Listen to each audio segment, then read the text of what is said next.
ไปดูปรากฏการณ์ทางธรรมชาตินะครับเกิดพายุงวงช้างขึ้นกลางทะเลที่เกาะสีชังนะครับแต่ว่าเคราะห์ดีไม่มีใครได้รับผลกระทบอะไรจากพายุลูกนี้นี่ครับเป็นภาพของพายุงวงช้างเกิดขึ้นกลางทะเลเกาะสีชังนะครับก่อตัวสูงขึ้นไปบนฟ้าแบบนี้เลยโดยชาวบ้านและชาวประมงเกาะสีชังอำเภอเกาะสีชังจังหวัดชลบุรีครับพบพายุงวงช้างขนาดความสูงกว่า30 เมตรโผล่กลางทะเลนะครับหน้าเกาะสีชังขณะที่ชาวประมงพื้นบ้านออกไปหาปลากันก็สังเกตความผิดปกติ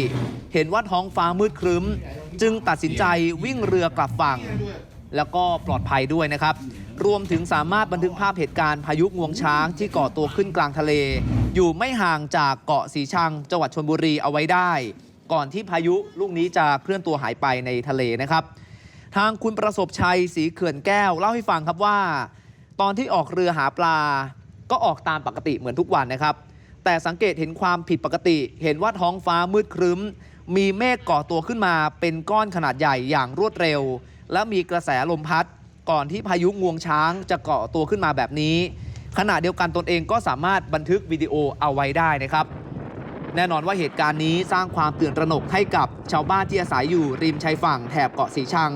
รวมทั้งชาวประมงที่กำลังแล่นเรืออยู่ในทะเลเนื่องจากสามารถมองเห็นปรากฏการณ์พายุงวงช้างก่อตัวขึ้นได้อย่างชัดเจนแต่ก็ต้องชื่นชมพี่ๆชาวประมงนะครับที่สังเกตเห็นความผิดปกติทางอากาศแบบนี้แล้วตัดสินใจกลับเข้ามาในฝั่งไม่ได้ออกไปกลางทะเลเพราะไม่อย่างนั้นเนี่ยถ้าไปประสบพบเจอกับพายุลูกนี้อาจเกิดอันตรายได้นะครับใช่แล้วค่ะดูรายการสดช่องนิว18พร้อมกันได้ทุกช่องทางดังต่อไปนี้หรือดูรับชมย้อนหลังได้ที่ Daily Motion และ YouTube New 18อย่าลืมกด Subscribe YouTube ช่องนิว18เพื่อติดตามข่าวสารตลอด24 ชั่วโมง